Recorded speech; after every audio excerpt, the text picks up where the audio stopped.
The Florida Podcast Network, the voice of Florida.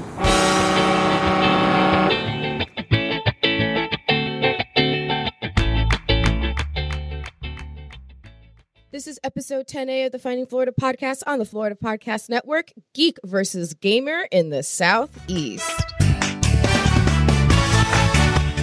Welcome to Finding Florida, the podcast that takes you from country to the coast. Join your tour guides, an unlikely pair, city girl Jemmy and country boy Glenn, as they explore the amazing sights and sounds of the Sunshine State.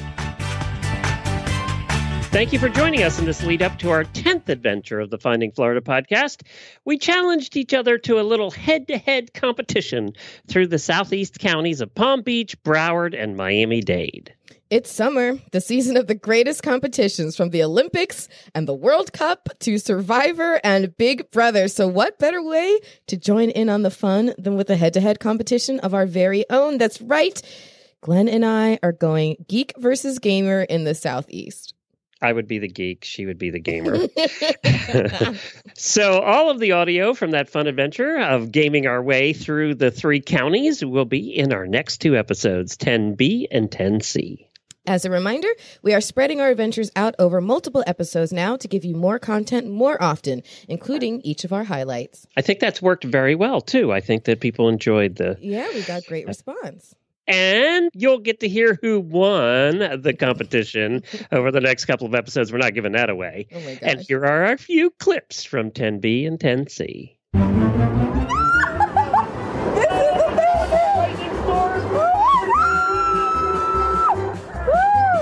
Uh-oh, the road. Just come off the road. This is not laser tag. Tag. I get to point a gun at you and pull the trigger. You've been waiting all your life to do this. All my life. I really kind of accidentally pushed her out of my way. So to her, you were I do paying bumper cars. apologize. Did you get the red flag? Well, it wasn't until we got up afterwards that I realized she's like 12 years old. So I really felt really bad.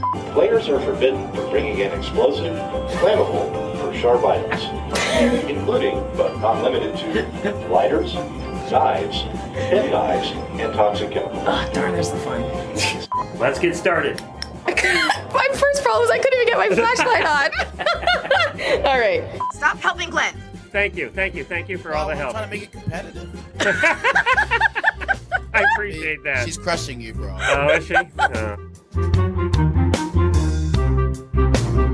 But on this episode, 10A, we're talking all about games and gaming. And then we'll get into a whole bunch of other fun Florida stuff, including our Community Clipboard, Florida Foods and Feel Goods, Florida or Not, and Hero of the Month. And this month, Glenn has a mystery sound for me. It was something I did this month, too. I recorded it on location. I don't want to grow up. I'm a Toys R Us kid. They got a million toys at Toys R Us that I can play with.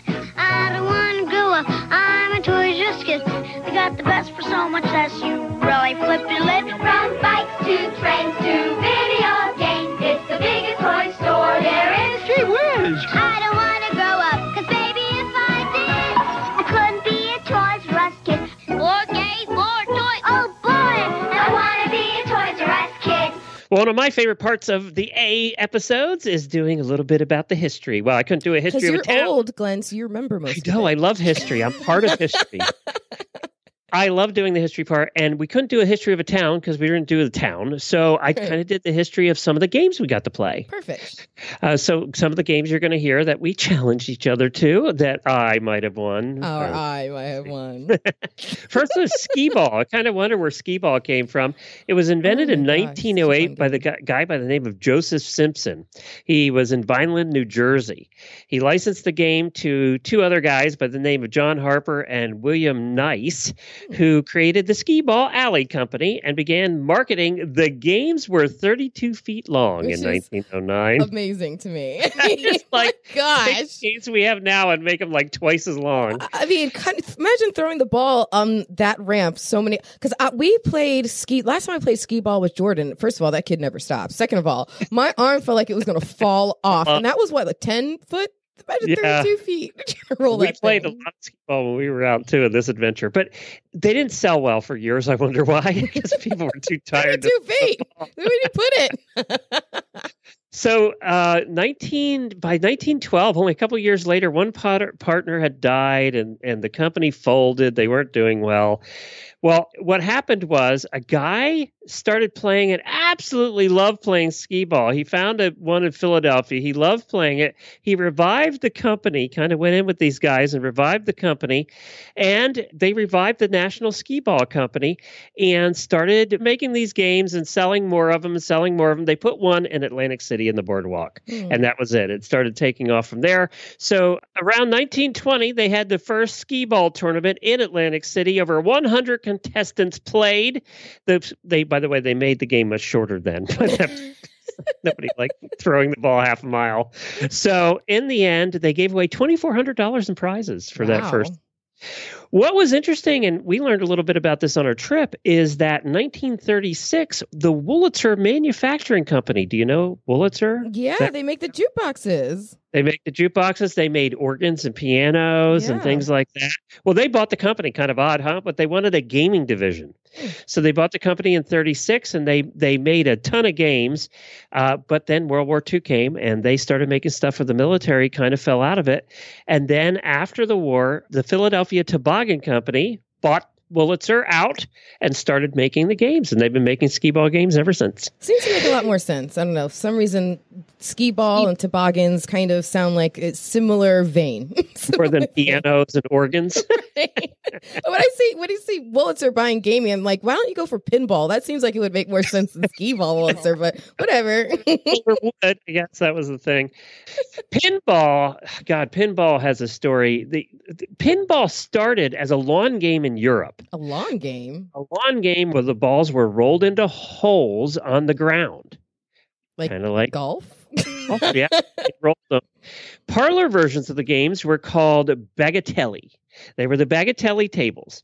And to play the tabletop games, a stick or a plunger would be used to scoot the ball up an incline, over the incline, and down the other side, where they would hit pins and they would land in pockets labeled with different scoring values. And that's where the name pinball came from. So you know what? Here is my theory. I think this is great evidence of evolution, because it sounds like this lawn game thing split off and became both pinball and mini golf. What you just described sounded like mini golf. And croquet, probably in there too. In 1871, that's right. There were improvements then made to bagatelle. In 1871, this inventor took and made coiled springs and a plunger. So that was all the way back to the late 1800s that the plunger came in. They made the marble smaller. And then in the 1930s is when the countertop machines really took off. They weren't electric till 1934. From the 1940s to the mid-70s, most of America's big cities, especially New York, had outlawed pinball as a gaming device. And they said it was a game of chance, not skill. Obviously, they'd never played. People come after fun from all angles. First, there was prohibition. Then they banned pinball. Come on, people. They said it was a form of gambling and it didn't involve any skill. And as I said, they never played it because I tell you, I take some skill when I play it. So then they decided that it was going to be legal again. But the flipper wasn't really invented until 1947. Well, they used to tilt the machine to sway the ball. That's how they used to tilt the machine. But Mayor LaGuardia, who everybody from New York will know, he actually wrote in the Supreme Court affidavit that the pockets of school children in the form of nickels and dimes were giving away their lunch money to pinball machines, and that's one of the reasons they should have been outlawed. So there you go. You're taking money away from children. Obviously, they came back and... Are we not a free society of choice? No, apparently not those days. So pinball had kind of it's a little bit of a rocky start also, just like skee-ball. And of course, board games have always been a lot of fun. I mean, I bet you we can ratchet off. Like, what are some of your favorite board games? I used to play Monopoly all the time. Yeah, Monopoly is probably, I think it's the number one board game and of Life. all time. Yeah, Life. I know. You had to spin that wheel thing, and all, or you get to these little people that you put inside of the in the car, and they always fall out. Yeah, there was lost. Clue. I mean, just so many amazing board games, and a lot of people think about Yahtzee is another good one. With Monopoly, the funny thing about that is there's so many different variations of the game, and there's Monopoly of all kinds. They're based on universities, based on towns. I think they're even like knockoff ones. My friend Viv used to have. Well, you met Viv. She had one called Ghettopoly at one point, Redneckopoly. So fun. But one board game that is kind of like Monopoly-esque was actually in 1976. They came out with a board game all about Palm Beach, which is hilarious to me. I mean, we'll include a picture of it in the show notes. And if you could name 2 colors that represent Palm Beach, Glenn, what would those 2 colors be? Well, green for money. Right? Yeah. Green for money. Absolutely. And Palm Beach. Red? Well, close. I think pink, like pink flamingos. Every time there's a designer or whatever, you see their patterns are in pink and green. And guess what? This board game is just splashed in pink and green. Well, it originally debuted, like I mentioned, in 76. And it's really hard to find. Guess what one of these board games, if you can get your hands on it, sells for today? Well, if it's Palm Beach, it has to be $1,000. Pretty close. $450 Yeah. So I know. So the objective of the game was to move up socially and to keep all your money. Of course it was.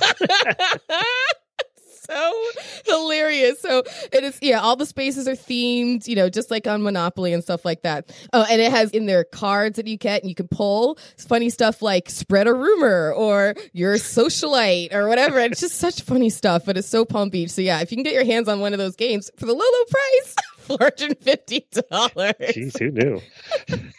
Do you think rich people actually played the game?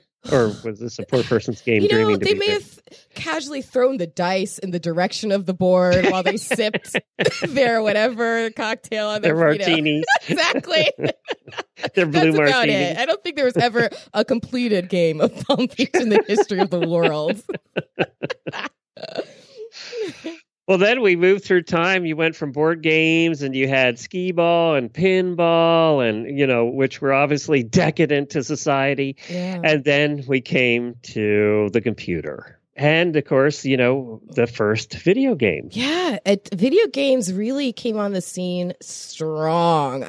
I mean, we look back into where the video game started back in the day with things like Pong versus where they are now. I mean, it is night and day. Like video games now, they look like movies. It's crazy. Video games have definitely come Pong. Oh, I can't tell you how many hours I played Pong on my Texas Instruments. What was your first game console, Glenn? Oh, the TIA, the Texas Instruments 80 is what I played Pong on. And the only thing it did was play Pong pretty much. And then anything else you had to write your own code for. It was like, oh. Yeah, we had a Commodore 64. Oh, that's even closer. That's close. Yeah, we had an Atari. The only thing that did was play Pong too. Well, I have here the list of the top 10 best-selling video games of all time. Oh, boy. And this is as of March, so it may have changed a little since then. But care to have any guesses? Ooh, I think you're all going to be surprised at some of these, actually. All right. So, video games of all time. Well, I'm going to have to say, shoot, I can't remember what it's called. Not Game of Thrones. World of Warcraft. I'm going to say World of Warcraft. World of Warcraft is on the list. It is on the list. What number? No, it's not on the list. It's not on the list? No, it is not. Are you out of your... I think you're going to be shocked. Everybody's going to overlook all right. Mrs. Pac-Man. Mrs. Pac-Man. Not on the list. Super Mario Brothers. Yes, it's on the list. Crying out loud. Thank God. All right. Tetris. Tetris is number 1 on the list. I hear a little bit about Tetris in the next episode. Glenn and I may or may not have gone against each other in Tetris. You can actually, if you go onto our social media, you can sneak a peek and see who won. But yeah, that'll be included in one of our next episodes. But What else is on the list? I'm just all right. And number 10 blank. is the Elder Scrolls, which I have no idea what that is. Oh, I've heard of that, but I've never. It was actually released in even seen 2011. I have no clue. I've never seen it. I don't know how that made the list. Then number 9 was New Super Mario Brothers. Oh, baloney. Number 8 was Wii Sports Resort.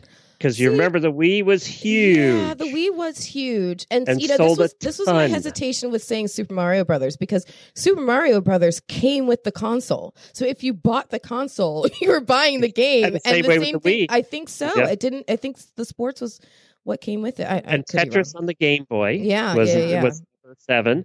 Number 6 was Mario Kart. Oh, I should have guessed that one. On the Wii also. Oh, that game is so much fun. Then Super Mario Brothers, right. and then one that I'm shocked the City Girl missed. Oh, wait, stop it. Now, oh gosh, see, now I feel like I have one last chance to redeem myself. It wasn't Farmville either. Not Angry Birds or something. One of those dumb app games like Fruit Ninja, or not Fruit Ninja, Fun with Words, Words with Friends, Fiends with Words, whatever it's called. Friends with Words. What's it called? Auto. What? Grand Theft Auto. Number 3. I'm a city girl, but I'm not a criminal. Geek Sports was number 3. And then, of course, Minecraft, number 2.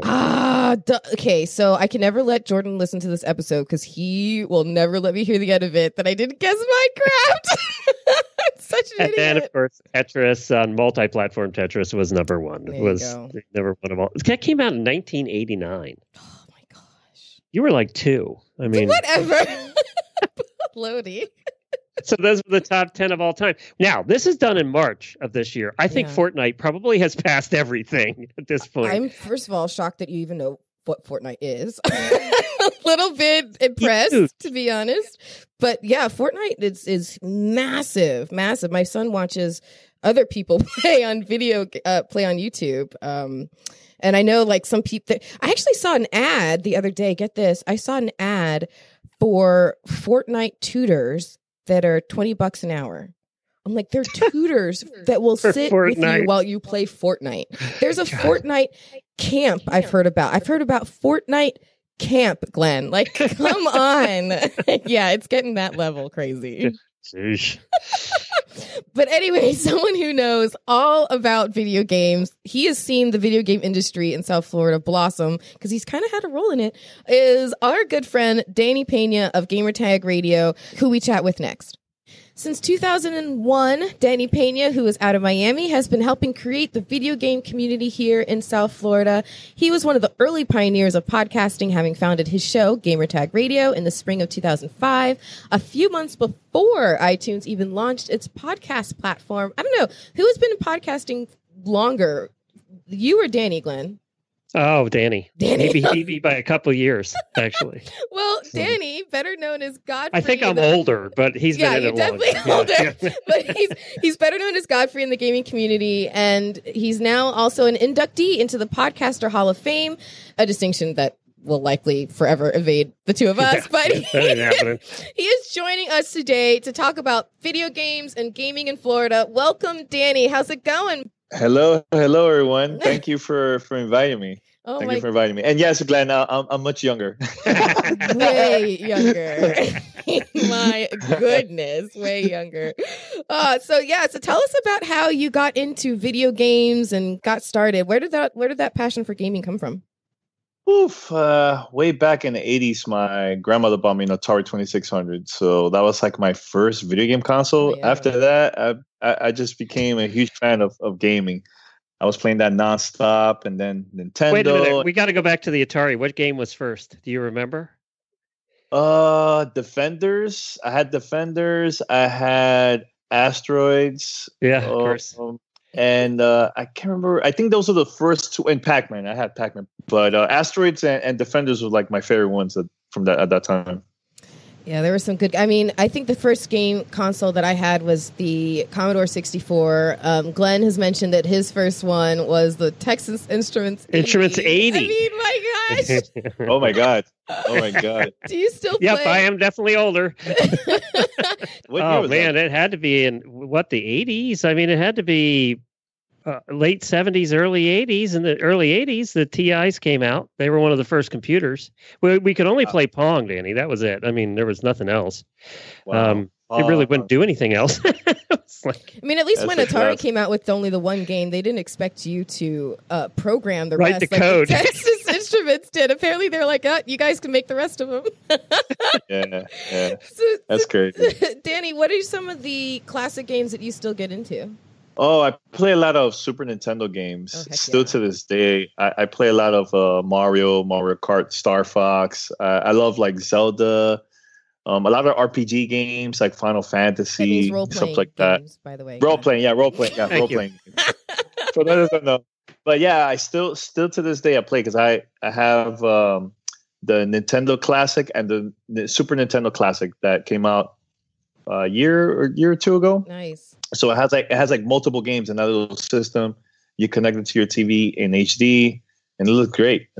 It's so funny how they figure out ways to make games new again. Like you're saying, like I know they have those little controllers that all the games, like thousands of games packed in this one little controller. You just plug it into your TV and you can just start to play. Yeah. Last month, usually we always get like press releases on systems that have been selling the most every month because we get that from the MPDs, retails, and all that stuff. So last month, the original Nintendo Classic. This is from.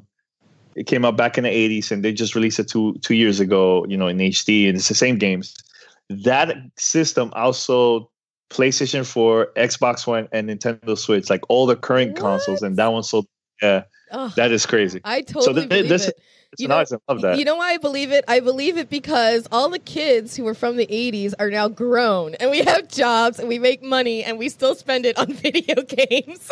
Like the one place that we went on our adventures called 10th Level Tavern, and it's owned by a guy named Joey who just didn't want to stop playing video games. So he figured out a way to do it as a career, which it sounds like you've been able to do as well. I mean, how have you seen the video game industry in Florida and the community down here really grow and blossom in the years? Oh, it's been growing a lot. When I started Gamertag Radio in 2005, I wasn't like everybody wasn't even really out there. I met a couple gamers here and there, but I think it helped out like social media. I got to meet like a lot of bloggers and YouTubers here. And actually there's a lot of indie developers here in South Florida. Because I usually go to like their meetups. Yeah, I go to their meetups sometimes in Miami-Dade Community College in downtown. They have meetups every month there where there's like developers from all over South Florida. They get together, they show like their games and you try it out. And sometimes they will also release it to like their PC and the current consoles. So we're just there, like just to give them support and everything. So, and they actually, every year there's a gaming cruise that happens to, a gaming cruise every year here in South Florida. Actually, they left in Fort Lauderdale. They leave there, they go to like the Bahamas. I think last year they went to Mexico. And again, all the developers that sponsor the event, they have their games there and you get to play it and during the cruise. All right. Glenn, I have a proposal for next year's Horse Lovers Cruise. How about we just do a gaming cruise instead? That'll go over, right? That'd be awesome. That'd be cool. It does sound like really fun with games set up all over, like by the pool and at every bar. Yeah, because I've been to one of those events. I think it was a Nintendo event years ago where it's just a huge arena full of people watching people play video games, live action. It really is like a boxing event. People are just in there on their screens, on their controllers, duking it out. It's really incredible to see it. What's the direction you think gaming is going to go in? What do you think is on the horizon? Oh, it's growing, man. Like I play a lot of the mainstream games, right? Those publishers, they have huge money for marketing and all that. So a lot of people will know a lot about those games because it's on TV, radio, everywhere. Yeah. But I'm really loving the indie games because those are the ones that are taking risk and they're doing new things that publishers like the major ones are pretty afraid to do. And sometimes when those games become successful, then you see the mainstream companies copy them. That's true. There's video after video after video of gamers playing on YouTube. I think YouTube has been such a pivotal thing for gaming. Do you think that as gaming industry goes, that videos and seeing people play is going to become more important? Oh yeah, it's going to be huge, man. Huge. I know that years ago, this is company called Twitch. Before that, I forgot the name. They had like a different name for that live stream video service from there. And they became so huge that Amazon bought them, I think, for like over $1 billion. Wow. And they were independent. They would just it was a streaming service where people will go and play their games. And now, because of the success of that company, now you see YouTube doing the same thing. Now Facebook are now getting people from that service, from Twitch, removing them from there and paying them to go to Facebook for them to stream their games. Now, different games and on Facebook gaming. So the industry is growing. It's growing when it comes to live stream. Wow. A lot, big time. Yeah, Wow. it's crazy. There's people that are making millions of dollars just in a year, just because they're streaming games almost every day. Oh yeah. Some of the people that Jordan watches, I've seen, some of the older videos they've done, and they talk about their job, and then some of the more current videos, they talk about how they've left their job and now doing the YouTube gaming videos is their full-time thing. It blows my mind. I mean, video games have gone, from obviously the small screen that you're playing on to the computer screen and the TV screen. They've also hit the big screen. I mean, there's been so many movies that have come out, aside from your awesome documentary, which we'll get to in a second, but they have some big movies coming out too that have hit just this year alone, there was Tag, Game Night, Ready Player One. So from board games to real life running around games to video games, like all that stuff is hitting movies now. It's insane. Like it's just becoming so popular to get out there and just keep playing. Yeah, definitely. And I know back in the days, people were kind of like afraid to say, "Oh, I'm a gamer." And now it's like it's a cool thing. Now everybody's a gamer. It's crazy. Yeah. So what is this documentary that you've been working on? Can you share any details about it with us? It's really exciting news. Yeah. So this is a documentary that I worked on. I worked on it sometime like the end of last year, and I finished it like around February. So it's basically a documentary about our podcast, Gamertag Radio. It talks about like how I started podcasting and the people that I met throughout the years, and how I met our co-hosts and so on. But it's a very different film, because every person I show this to, people that never play games, that never even listen to podcasts, they get to see this and they leave like inspired, like, wow, this movie is really good. Mm-hmm. So my goal with this is, I made it in a way I wanted to make it universal for everybody. It doesn't matter if you're a gamer or not. I just want people to be inspired, for them to do like their own thing. It could be they want to go to school for something, or they want to start a business, from scratch. Like, this is a really cool movie that will pump you up and inspire to like really make moves. So my goal with this is I want to educate people about podcasting and also about the gaming industry. And at the same time, I've been submitting it to like a bunch of different film festivals across the country. And so far, we already got an award a couple weeks ago from SuperCon. I was so happy to see that you were getting an award and all that. What was that like? That was crazy. I wasn't even there. I was in New York City when I got the email that I won an award. Yeah, I was like, oh my God, because originally I thought, they're going to show it, and that's cool and that's it. But I was not expecting an award. So they named it the best feature film out of the whole SuperCon. What? Yeah, that was insane. So I haven't seen the trophy yet, because I'm still waiting for it. But they only sent me a picture of it, so I probably will get it sometime this week and stuff. So awesome. There's that, and I was in New York City for the Dominican Film Festival. That's like a whole crazy, big, huge film festival. You got to meet someone who's from Orange Is the New Black. I saw that picture of like, I was so jealous. Yeah. There was a lot of Latino actors and actresses that were part of the film festival, and and it was an honor to be part of it, man. And hopefully, I submitted to other film festivals. Hopefully, I'll get the email soon if we get selected or not. But I'm very, very excited. I think it's a couple here too in Florida. It's a couple here in Florida. I'm still waiting for them. Danny, when will it be released that everybody can watch it? I happen to have seen it, and it is so well done. And I remember going back to you and saying, "You did this?" Because you actually did you edited put it together. You did the editing, right? Yeah, I did the whole thing. The only thing that that it wasn't me was the intro and outro. That was Neil Gularte from Watchtower Media. Shout out to him. We might know him. But everything else was just straight up me. Like I had my own footage. They also provided me from footage from unreleased material from The Messengers, a podcast story, which you could watch it on Amazon Prime, iTunes. So they gave me all that, and I decided like let me just edit my own story and just share it to the world, like how I started and everything too. So it's a new way to do autobiographies. You don't have to write anymore. Like for you and I to write a book, that'd be impossible. But I keep trying to get him to, Danny. It's not working. So, it's funny because when people used to be into video games, there was this whole stigma that, you just sit on your couch, you're super lazy and da-da-da-da. But, I mean, you're proof positive that gaming and being into all that stuff can really open some huge doors, especially with some hard work.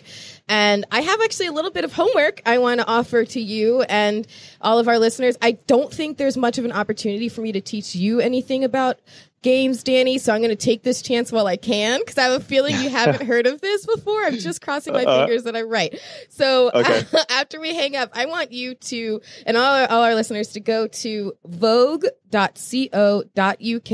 Now, Glenn tried this and failed miserably, but you, I know this code well and won't mess it up. So if you go to vogue.co.uk, and on your keyboard, press up, up, down, down, left, right, BA. Oh, the Konami code. Yeah, see? I knew you'd know it.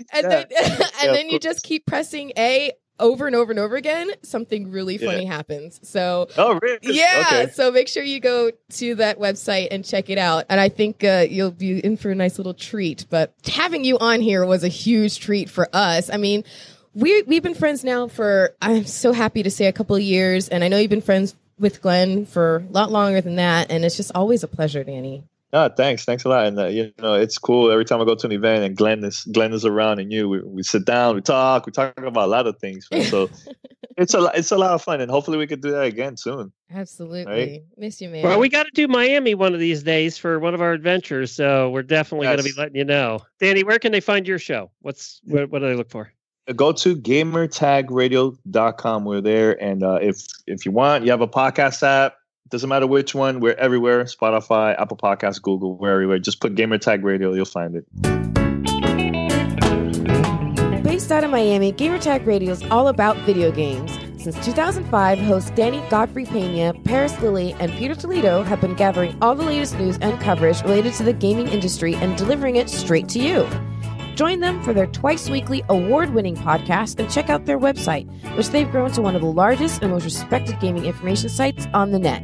Get the interviews, roundtable discussions, and freshest gaming coverage you crave. Danny, Paris, and Peter give you the latest news from Xbox, PlayStation, and Nintendo, exclusive content, developer interviews, VR coverage, and more. Download and subscribe at iTunes, Google Play, Stitcher, or any of your other favorite podcast players, or visit gamertagradio.com. Gamertag Radio, simply everything you need to know in gaming. You don't want to miss this. Well, before we get to everything else that's going on in the state of Florida, let's play catch up real quick. So, Glenn, how did you prepare for this Geek versus Gamer adventure? Well, I haven't played video games in a long time because I've been a little busy running a network. So I was trying to make money. So it's one thing. And I kind of get addicted to video games when I play them. So I kind of avoided that. But I did practice. I found a game that I liked. I tried to do Fortnite, but my computer wasn't kicked up enough to even play the game. Because it's as old as you are. No, actually, it's fairly new, but boy, Fortnite needs a lot of power. So I found a game called World. You need a gamer PC. That's what you need a gamer PC. Yeah, not this one. I did a game called World of Tanks. And it's really a pretty fun game. How did you and I find got to it? I don't know. I just started looking around, and my computer would handle it, and now I've gotten kind of addicted to it. So, but I figured, what better way to prepare for doing a challenge with you than blowing stuff up? So that's why wait a minute. I don't know how I feel about that. I wish I had known that before I had a blaster gun in my hands at Extreme. I would have taken advantage of that a little bit more, but whatever. It was fun. I did have a good time, man, and it kind of got my hand-eye coordination going again. You kind of lose a little bit of that. You do. Well, I'd like to share with you how I prepped for our head-to-head gaming. I prepped it by hurting my thumb. as is important to do before you go into video game stuff. Oh gosh, it was the Tuesday before we went on our adventure, and I fell down the stairs. And of all the things for me to hurt, of course, it was my stupid thumb. I just couldn't even believe it. I mean, what are the chances? Jeez. But anyways, yes, if you've been a listener since the beginning, we are accident prone, the two of us. Extremely. It's really like on another level. So after a couple of days of icing it, I thought, all right, I have to get in a little bit of practice time before I go up against Glenn. So I broke out my favorite game of all time, which it's a close competition with Resident Evil. It's a great game, but I love Evil Dead, which is just a really silly, easy game. Once you learn to play it, you can literally win it in a day. But I broke it out. I started playing and was really excited that the way that I injured my thumb didn't seem to affect my ability to play on a controller. So yay! I was in good shape. So the important things in life. Exactly. Oh man. So that was one thing. So, but I also took my 6-year-old son, Jordan, to Florida SuperCon. I wanted to interview some gamers there. You know, they had competitions going on from video games, card games, board games, the whole lot. So I thought it would be a great opportunity to interview a couple of locals about gaming here in Florida while also blowing my son's mind with his first ever Comic-Con. Well, Jordan and I never made it off the exhibit floor to go to all the side rooms where all the competitions were because Jordan's mind was just, it was entirely too blown. I didn't have the heart to make him walk off the exhibit floor, and I had a brain fart that they were even in a different room. So whatever. Ugh. But we were meeting characters of all types and having such a good time. But I wanted to introduce you to one person that we met who writes characters of all types. His name's Silverback. He was so awesome to Jordan and to me, and he had a fascinating story. So here's a bit of my and Jordan's time with Silverback. Hey, it's Jemmy. It is day 1 of Florida SuperCon, and I have just arrived here in Fort Lauderdale at the convention center here with my son Jordan for his very first Comic-Con. Tell her, what are you dressed as? Deadpool! So what are you most excited to see? Deadpool. You're most excited to see another Deadpool? Yes. All right, well, let's go SuperCon it up, shall we? Yeah. The name got my attention. Very cool. Guess who loves comic books? Me? Who's your favorite superhero? I like Deadpool, and I like Spider-Man, Iron Man, and Captain America. Okay, I have a gift for you. Jojo, he's giving it to you, baby. Thank you. You are very You want to give him a hug? Can I interview you for the show?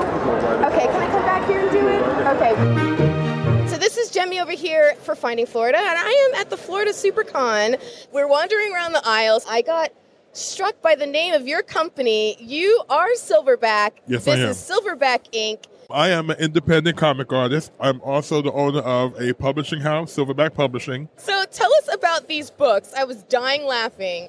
Yeah, So everyone has to hear about these. the first trilogy is called And They Lived Ever After. Uh-huh. In book 1, Rapunzel has a hair salon, Sleeping Beauty has insomnia, the 3 pigs are being sued by the big bad wolf for being burnt coming down the chimney. Oh, God. Red Riding Hood is pregnant with her first child, and her baby daddy Jack is locked up behind bars.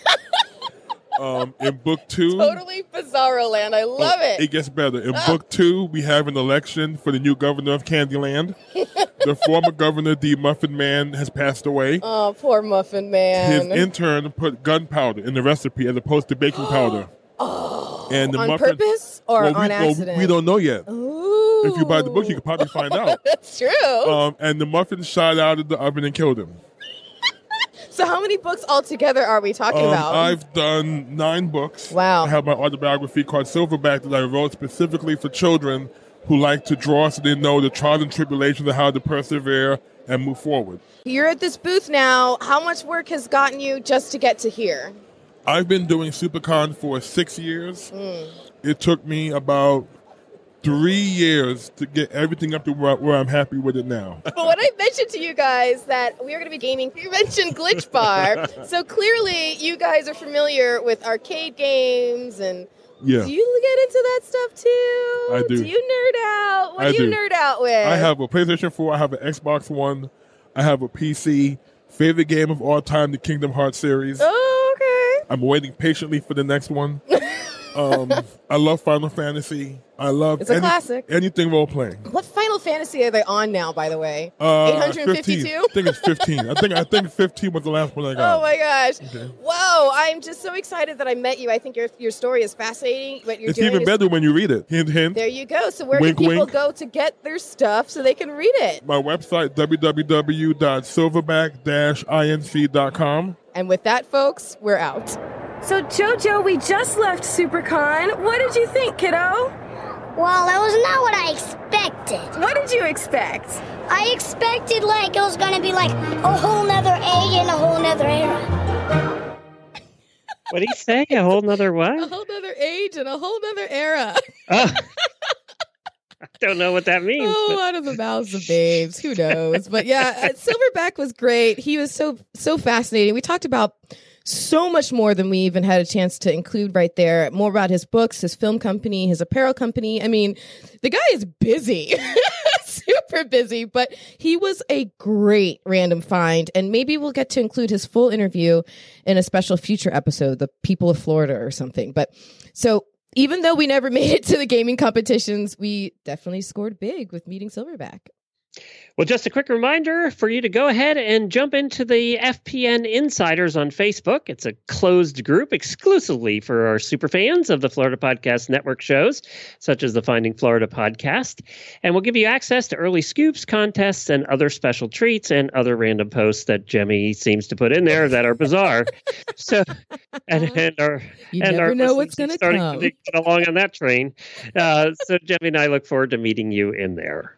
We also want to thank all of you who send us comments, whether it's on social media, on our website, through email. You can email us, by the way, at Jemmy or Glenn at floridapodcastnetwork.com. That's JAIME if you're trying to find me, or GLENN for Glenn at floridapodcastnetwork.com. We really appreciate all the notes, ideas, and feedback.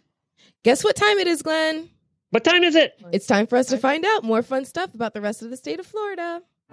Florida, where you get school credit for learning to water ski.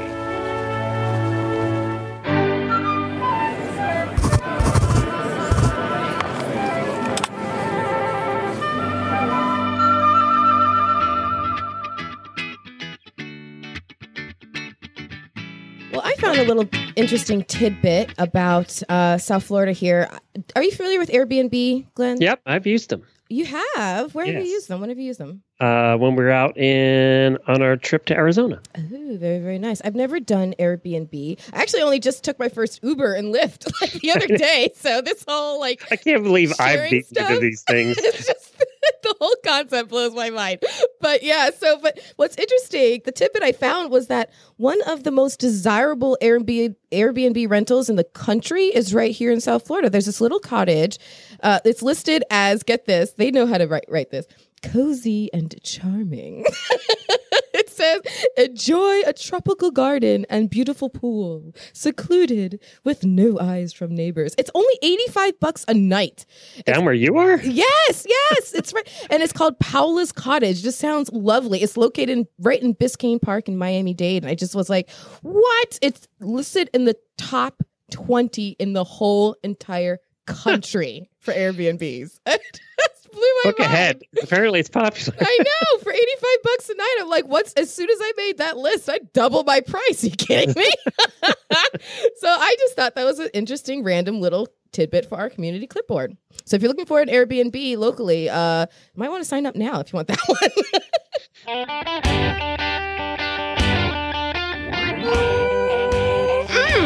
So good and tasty.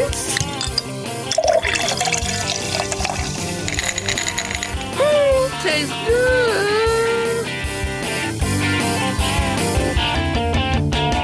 Oh my gosh. So I have this wonderful friend, Lynn, of mine, who I've mentioned her before to you. She actually reminds me a lot of your friend, Wendy.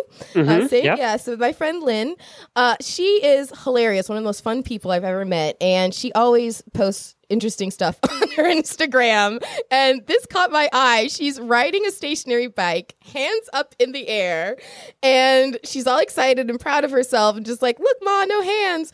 And it turns out what she was riding was this drink bike at the O in Palm Beach is spelled EAU. It's in Palm Beach. It's a beautiful resort. I've been to a couple of parties there, and I can tell you firsthand, it's gorgeous. Oh my God. But back in their Breeze restaurant, they have this stationary bike. And so I'm like, Lynn, what is this picture? And she's like, yeah, 10 seconds on the bike and it blends a fresh margarita. I'm like, what? Yeah, apparently you pick the fruit, your choice of sweetener, and your tequila flavor, and then you just ride the bike and it blends it for you. So you can see in the picture, there's a blender literally hitched to the front of this stationary bike, and they must have rigged it. And I'm like, that's the coolest, craziest thing. So yeah, you can earn your calories while you ride. Yeah, while it's making your cocktail. So anyways, I thought that was interesting. It's served on Sundays from 12 to 6, and it's only in the summer, I think. It just started July 1st. But yeah, it's only $12 for a drink like that you have fun riding your way to. I'm like, oh, calories earned, calories done. Good deal for the hotel. They save electricity and have you do all the work. Exactly, right? They save on bartenders. They save on everything. I think it was brilliant.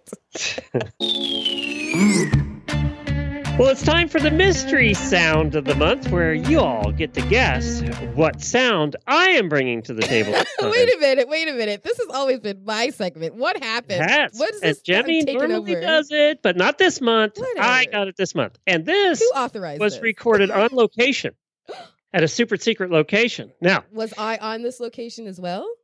No. Oh. You were not. Oh. So I have a life outside of you, Jemmy. No, you don't. So now, well, let me play the clip. There we go.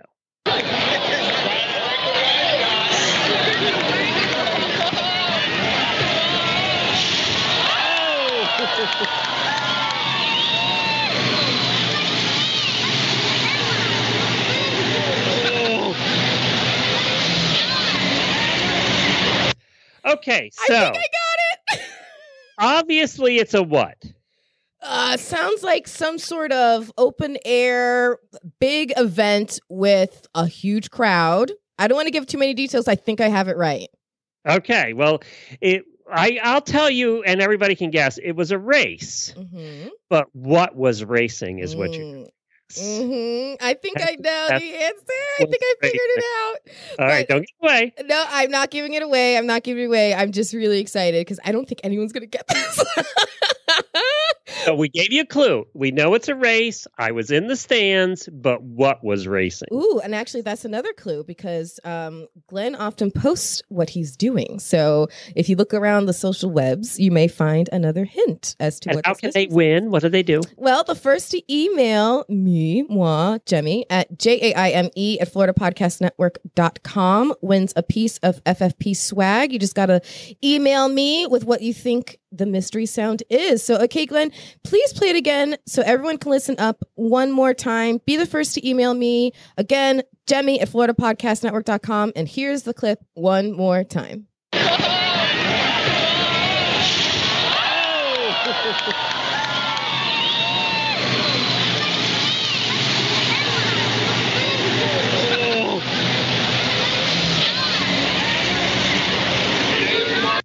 There you go. It's a whole lot of chaos. Yep. Was it fun? Did you have a fun time at this? We had a good redneck night here in Ocala. It brought me back to my roots of my redneck roots up there in Lancaster County, Pennsylvania. And if I remember correctly, that was the same weekend I took Jordan to SuperCon. So we had two very different weekends. Well, the costumes were interesting at both. At both. That is very true. Put it that way. At this particular event, if you're a girl and you wear your Daisy Dukes, your short Daisy Dukes, you get in free. Ooh, so what the girls sounds like the deal at the club. They all wear their short Daisy Dukes and then they go change in the bathroom once they get in. Yeah, smart girls. Smart girls. All right, there. Let's get your guesses in. Well, thanks for your clip, Glenn. I can't wait for Phil to try to figure out this mystery. Well, it's time for a segment that I love called Florida or Not. It's kind of a play on the Florida segment that everyone has come to love so much on our show. We get great feedback. But the twist with Florida or Not is that Glenn has to actually guess whether or not these I'm ready. interesting stars of these stories are from Florida. All Florida. All right. So story number 1. Well, a woman whose name is Gianna Kroll took to Facebook after seeing what she said appeared to be a naked man tied to a tree. And he was blindfolded. And children and their families were on the beach playing nearby. It was a Sunday. Definitely Florida. No question. Wait, we haven't even got... So park managers believe that it could have been a prank. I guess they don't really know for sure, but the woman who posted the photos, she says she called the police and reported the incident for indecent exposure, but she waited and waited for the officers to arrive for 45 minutes. This guy was out there tied up for 45 minutes at least. But no one showed up. So in one photo, it appears that there was a tripod and camera set up. So that's why they think maybe there was a prank, but we're not really sure. So Glenn, okay, here you go. Is this Florida or not? It has to be Florida.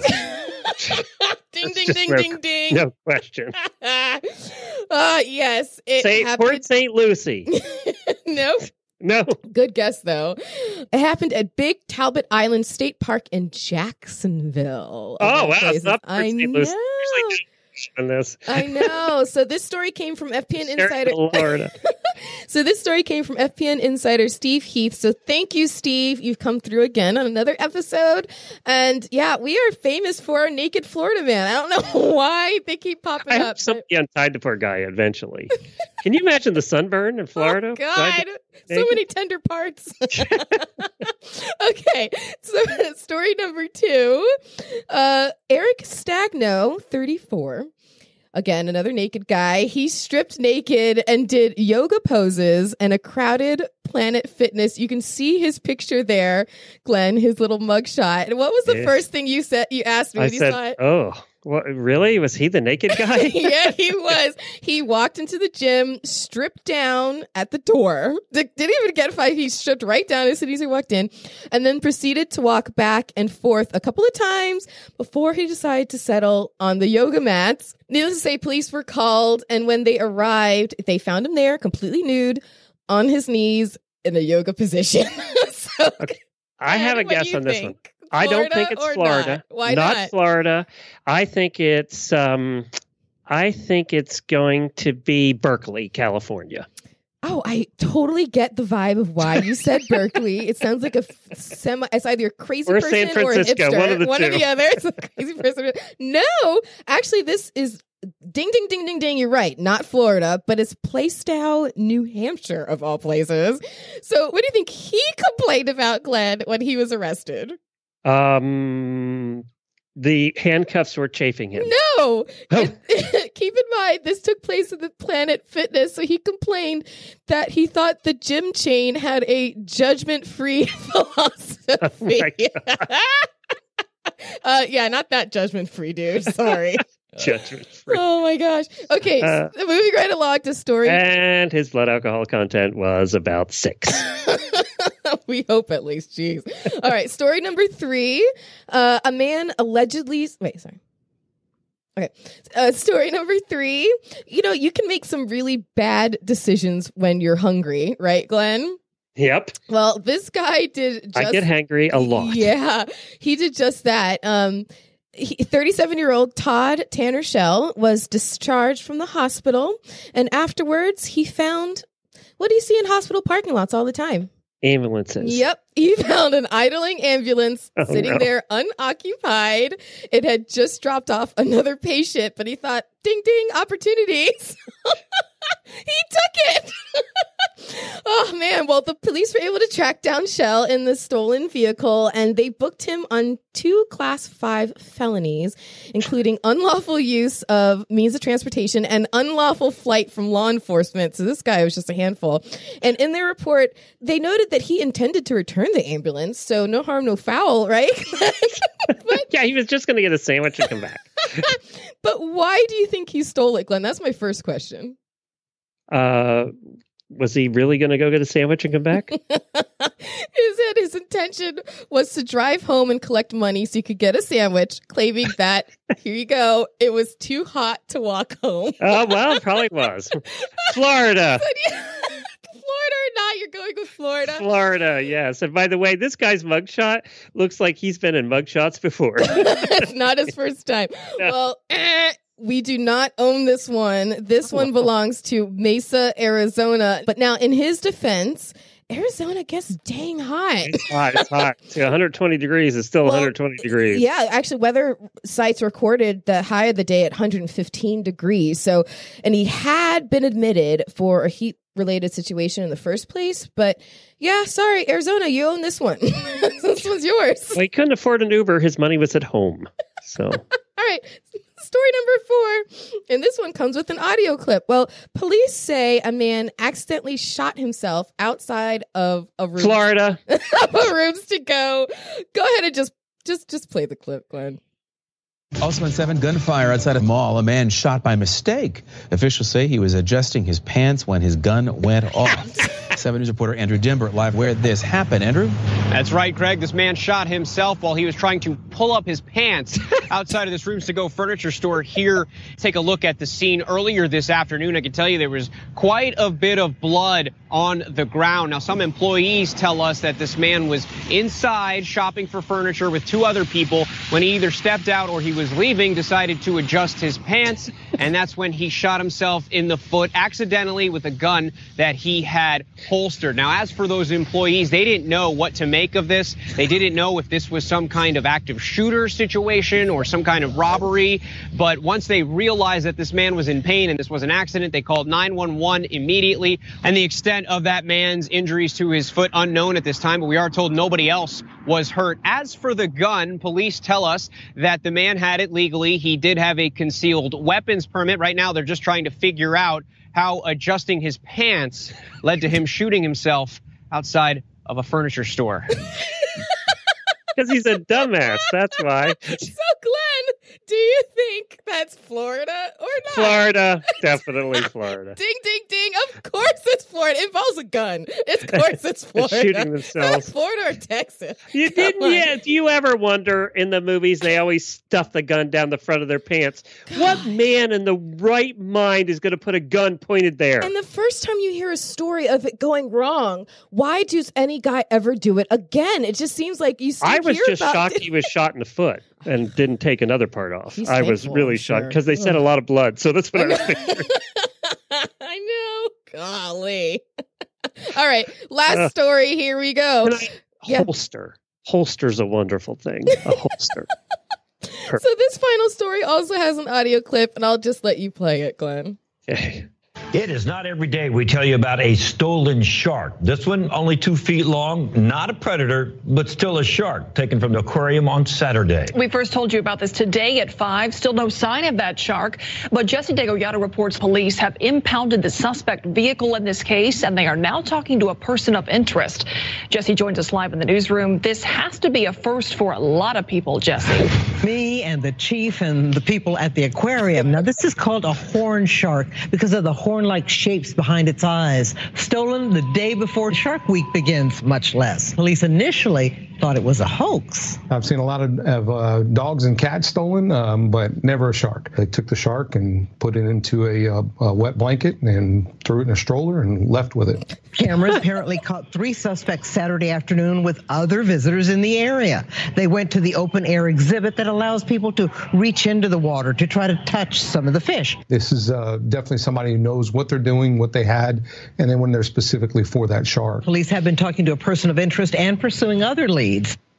How many people on the way out said, God, that's the ugliest baby I've ever seen? To think you're going to pass off a shark as a baby. Come on. So, yeah, the management followed them into the parking lot and they refused to let them search the truck. Big surprise. And so it was 2 guys and a woman. And so one of the dudes just straight took off and left his friend and the girl behind. Like, see ya. Well, anyways, he ended up being the one who was arrested. He's 38-year-old Anthony Shannon. He was arrested the next day and charged with a felony, and his bond was set at $10,000. Glenn, Florida or not? Did they find the shark? No. Reports are they did find the shark, but I wasn't able to find confirmation that it made it all the way back to the aquarium safely. But at least when they found it, it was still alive. Stakes. We don't know. Well, we the don't bucket know. they put it in, can you believe this? The bucket they put this poor little shark in had bleach solution in it. So it's just crazy. But yeah, so Florida or not, Glenn? I'm going to go with not on this one. I think that Floridians know not to play with sharks. Ding, ding, ding, ding, ding. Way to go. This was San Antonio, Texas. So we are not the only crazies out there. Apparently the heat can affect us all. Because I know it's hot in San Antonio, too. Oh, my gosh. So, yes, Florida or not, Glenn, well done. You did pretty good this round. This month's hero. Alrighty, and we like to close out the show on a positive note with our hero of the month. And this one comes out of a town we just visited, Glenn, Tallahassee. It's a really great story. Go ahead and play the clip. Phil March's fresh start began with a clean shave and a little help from Officer Tony Carlson. Just because Phil's homeless doesn't mean he's not a part of the community. After more than a year living on the streets, Phil applied for a job at a Tallahassee McDonald's. They said, well, if you want the job, prove to me you want it by shaving. But all he had was a broken razor and no mirror. Luckily, Officer Carlson spotted him and stepped in. I said, hey, if you're willing to let me, I'm willing to try. Touched by their interaction, a passerby filmed the moment. Soon, thousands of people online were thanking Tony and rooting for Phil. Now, their chance encounter has blossomed into something more. Today, Phil got new clothes, courtesy of the fire department. I feel 100 times better. A fresh cut from the barber shop. And together, the men did paperwork so Phil can get the ID he needs to work. I'm excited. I've been out of work for a while. And once it comes through, McDonald's says he's hired. Oh, what a great story. Right? So Phil was out there trying to figure out how to get a clean shave, and the officer offered to help, and someone just passing by filmed it. And, you know, neither of them even realized that they were being filmed. It wasn't until the story blew up on social media and they started getting contacted that they even realized that they kind of had become famous overnight and gone viral. And, you know, we'll include a picture in the show notes of Phil, and he, you know, ready to take on his new job at McDonald's. He has his McDonald's backpack and visor. And I'm just so happy for him because, you know, getting off the streets, it is so difficult and so next to impossible. So to see the community come together and, you know, give this guy a helping hand. Well done, Officer Carlson, the fire department, that barbershop, the person who posted the video, McDonald's. There's plenty of things to go around, but especially thanks to Officer Carlson for leading the charge. Well done, Officer Carlson. A good job, Jemmy, finding us a more positive story to end the... I try. It's not always easy, but I try. Well, thanks for coming along with us once again as we are Finding Florida. There is just so much to do in the Southeast when you're in the mood to get into some games. And you just got a sneak peek into our fun adventure episode that will start rolling out next. It's summer and the season of the greatest of competitions, from the Olympics to Big Brother. So what better way to join the fun than a head-to-head challenge between her and me? We are going Geek versus Gamer in the Southeast. And for our adventure next month, we are getting off the main highways and going coast to coast on some back roads, checking out some of Central Florida's small towns. One of our stops on the trek through the back roads will be a town that's basically a retirement capital for carnies. So it is sure to be a lot of fun, interesting, and many, many random finds. So make sure you keep tuned to our social media and to findingfloridapodcast.com/next adventure for further details on what we have coming up next. It's always a fun time.